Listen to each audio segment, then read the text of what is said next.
Oh, there you go. All right, happy Thursday, Chargers fans. Happy draft day, I should say, and welcome to Chargers Live. For Chris Hayre, I'm Hayley Elwood. We are here at Hogue Performance Center for one of probably the biggest days of the year. It's like Christmas morning, man. I'm so excited. We've been talking about this for like 4 months. Yes. And the mock drafts have been nauseating. It's just fun that we're finally going to know who the Chargers will select at number 17 overall. Yep. And I expect a lot of high drama in Dallas. 3 more hours to go. 3 more hours to go, so we're getting very close. We will be taking your questions on Periscope and Facebook Live, so be sure to send those in. We're going to get to those in a second. But Chris, this, as you said, such an exciting time. It is like Christmas, but instead of presents, this team will get 7 presents over the next 3 days. Absolutely. It is super exciting and so much to talk about and so much to get to, but the anticipation has been building and building and building, but here we are. And it's almost ready to go. Yeah, and we got to pace ourselves because we're only getting 1 selection today, but it's going to be an impact player. It could be an impact starter in 2018. Absolutely. It could be the quarterback of the future. We have no idea what's going to happen. The war room's just across the street from us. Yep. We have no idea what's going on in there right now. But you look at all these mock drafts, and I think linebacker, defensive tackle, the most questions that I've gotten, I think, over the last couple of months. Who's going to be available? I tell you, my 2 favorite players in this draft, Roquan Smith from Georgia, Derwin James from Florida State. I think it would be highly unlikely that one of those 2 guys get to 17. Yeah. But you look at, let's just say 5 quarterbacks go in the top 15, Haley. There are 12 players that the Chargers could get that would be impact starters. That's kind of the good thing about this draft. It's kind of like a couple of years ago when the Chargers had the 3rd overall pick in the draft. You had Jared Goff, Carson Wentz, you had those 2 guys. The Chargers conceivably had the top pick in that draft because they had the pick of anyone else. You knew they were going to take a quarterback, at least one of those guys. They got Joey Bosa. And they got Joey Bosa. Yeah. So you're right. Like, to have, say, all those 5 guys go and say one of them doesn't end up with the Chargers at 17, there's some really, really good talent there from this team to pick from. No doubt. And you talk about track record of success. Tom Telesco, I think this is his 6th draft with the Chargers. He has drafted a Pro Bowl player every single year except for last year, and that's an incomplete right now. Right. Because I can tell you, Desmond King, Forrest Lamp, Dan Feeney, Mike Williams, all have the potential to be Pro Bowl players in their careers, early on in their careers. So we'll see what happens at 17. The last 6 drafts, guys, at number 17 overall, a defensive player has been selected. So I don't know if that's a sign of things to come. Could it be a sign? We'll see what happens. We'll see. Okay, so let's get to your questions because you guys are sending them in. So the first one I got yesterday on Twitter, so I'll give a shout out to, I believe his name is Trini Berrigan. Sorry if I'm mispronouncing that. But he asked the question everyone wants to know, who the Chargers should take at number 17. Trini, just just kicking it right off. Right off. Real blunt with it, right? Yep. Listen, I want Roquan Smith or Derwin James. Those would be the 2 guys that if they were sitting there, you turn the card in. You know, I talked to Matt Money Smith about Derwin James. He likes Vita Vea a lot, and that's a guy who was Pac-12 Defensive Player of the Year, 347 pounds, but he plays across the line, and he was voted the defensive player in the Pac-12 by offensive linemen in the Pac-12. So this is a guy who you could put next to Joey Bosa, Melvin Ingram, and from day one, he's going to help stop the run. We know the Chargers had some trouble stopping the run. You put him in that rotation with Legit, Mebane, and Square and Phylon. I mean, that could be a guy that's there at 17. And there's some other defensive tackles there. Maurice Hurst is a guy we haven't talked about much. We haven't, because what happened at the Combine? Yeah, he had that heart condition at the Combine. I tell you what, a lot of people think that he's the best defensive tackle in this draft. So I don't know what his story is, but he has NFL bloodlines. His dad was a cornerback for the New England Patriots. Wow. He's very well schooled, very intelligent, and did his thing at Michigan. So that's another guy who I look at. Deron Payne from Alabama. He was going to be my guy. Is that your guy? Yeah. Deron Payne. Just defensive tackle, Alabama, great run stopper. And I think as this offseason unfolded, when we were at the Combine, you know, things happened. Corey Legit is now suspended for the first 4 games of the 2018 season. Brandon Mebane is 33, but God love Brandon Mebane. He gave such a great presser on Monday. Good to answer that question, too. Such a good answer when he was asked, you know, what's it like when every year almost you see guys mock to the team that you're on that play the position that you play. And he's like, this has been happening for the past, it's like, I'm 33, 10 years. man. I'm 33. Yeah. I get it. So to bring a guy in like Daron Payne, who's great at stopping the run, which you said, needs to happen for this team. They gave up 4.9 yards per carry last season. You look for a player who can make an immediate impact, and you think that he could be a guy who could do that. Yeah, just looking at these comments, Chargers select Daron Payne.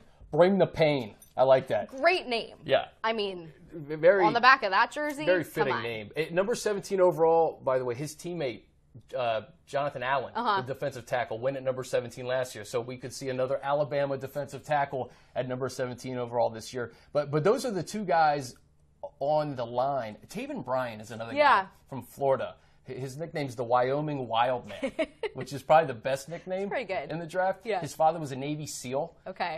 So this is a guy from Florida.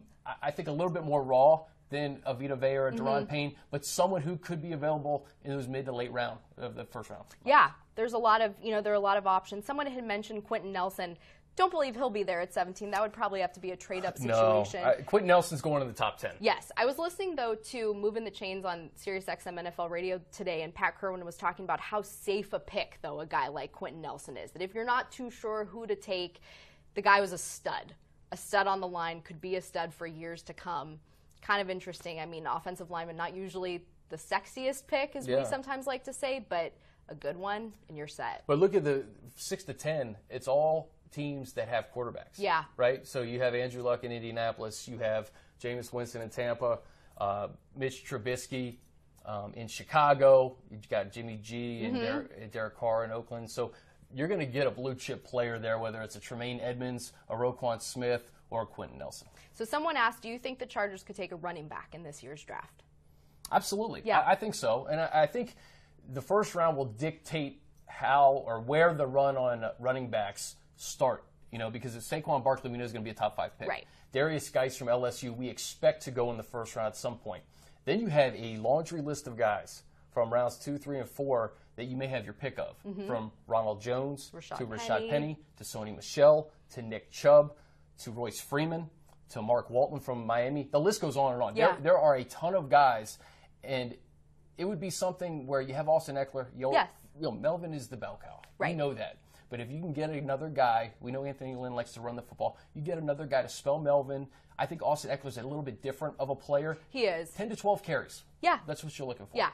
I think it's definitely a need that this team could address. Obviously, you lose Brandon Oliver, given that he was an unrestricted free agent. So he's gone now, just to get a guy who can kind of help that backfield, help bolster it a little bit, and maybe take some of the heat off Melvin when, the guy runs hard. For sure.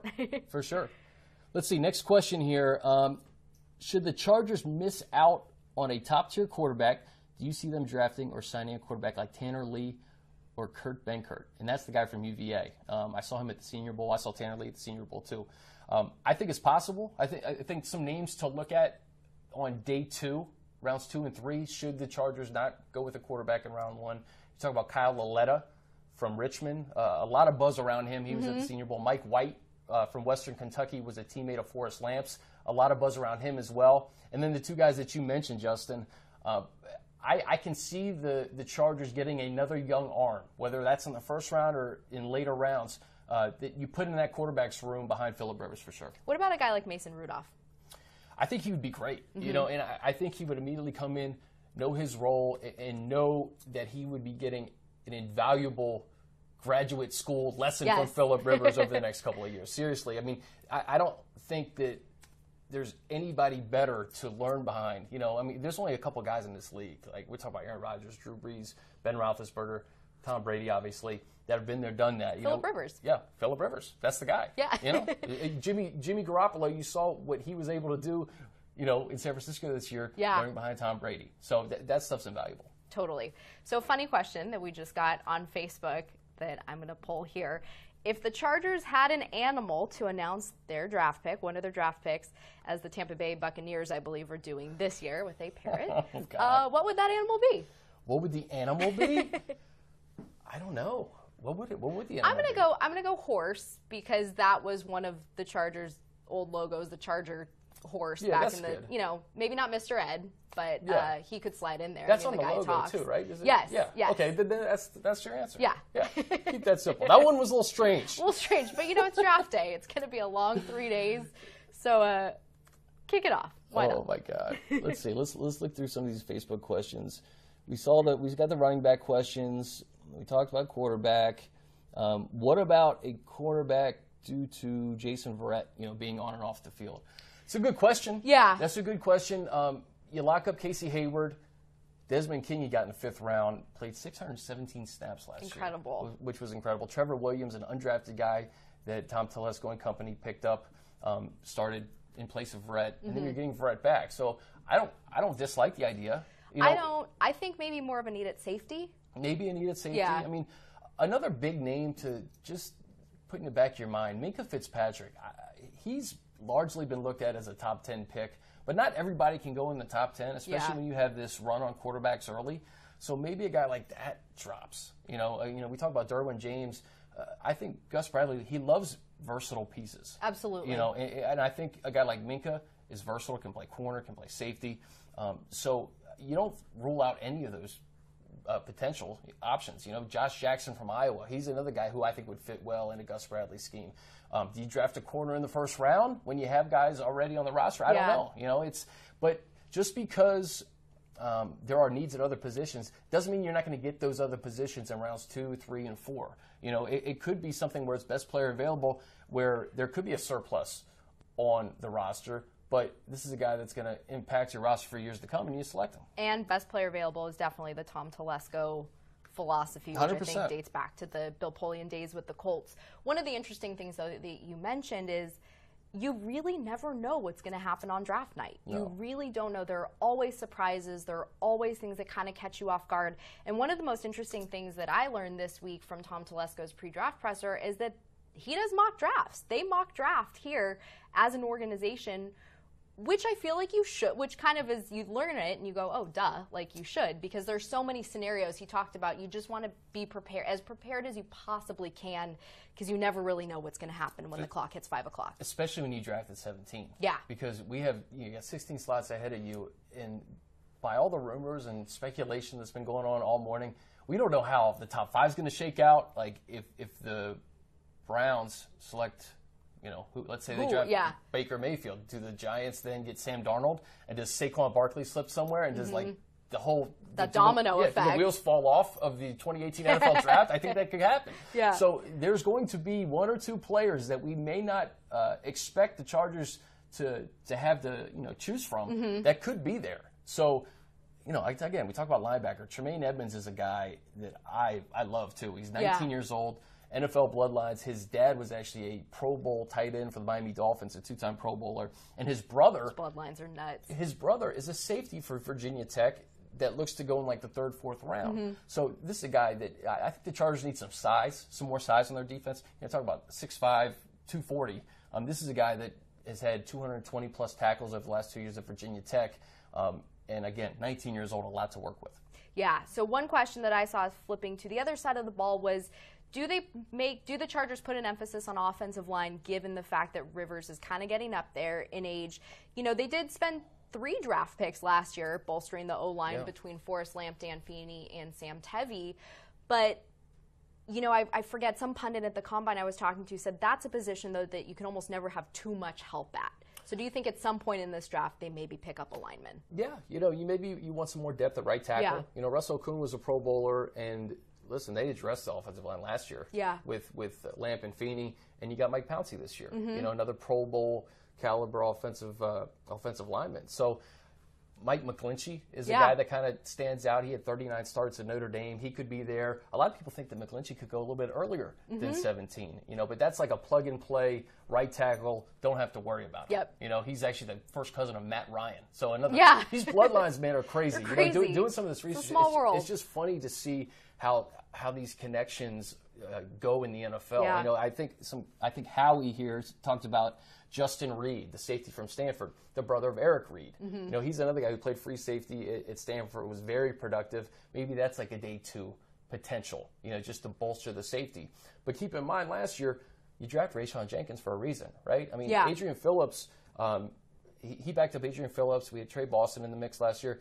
Rayshon Jenkins could be getting some more snaps in 2018. So not only do you want to continue to fill out your roster in this draft, you want to develop the guys that you've already drafted, and the Chargers have had a proven track record of success of doing that. Absolutely.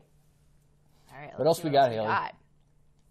People are pumped, though. I like this. I mean, this is, God, I'm telling you, the mock drafts have been very nauseating. So it's fun to finally get to draft day. When do the 2019 mock drafts start? Tomorrow? Probably Monday. Sunday? Probably on Monday. Phillip Rivers really rocks. Yes. True. Rashad Penny, second round. The thing about Rashad Penny that I like is that he can do it all. I mean, he can catch balls out of the backfield. Special teams. Special teams. I mean, he was not only was he the offensive player of the year in his conference, he was also the special teams player of the year. Yeah, in the Mountain West. Those are the types of guys that you want to get. You know, like we talk about defensive tackle and nose tackles that are only on the field for first and second down. If you can draft a guy, especially like in later rounds, that can stay on the field for all 3 downs and, by the way, 4th down and contribute on special teams, I mean, you're getting a guy that can do it all. You know, so Rashad Penny is certainly a running back that, you know, I think most teams are going to have their eye on in the draft. How important would be getting a guy who could contribute as a returner on special teams be for this team, knowing that that was kind of a sore spot last season? Yeah, Travis Benjamin had some good moments, but I think it is important, really, because I think special teams, that can flip a game. Absolutely. You know, it can absolutely flip a game. So if you can get a difference maker on 4th down to return punts and kicks and give Phillip Rivers and company good field position, things are looking up. Absolutely. All right. Well, thank you so much, Chris. Thank you guys for submitting your questions. Thanks, guys. And tuning in to Chargers Live. And remember, the draft kicks off tonight at 5 p.m. out here on the West Coast.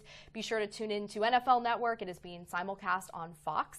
So if you have basic cable, you won't miss out. It'll also be airing on ESPN as well. Thank you so much. Enjoy the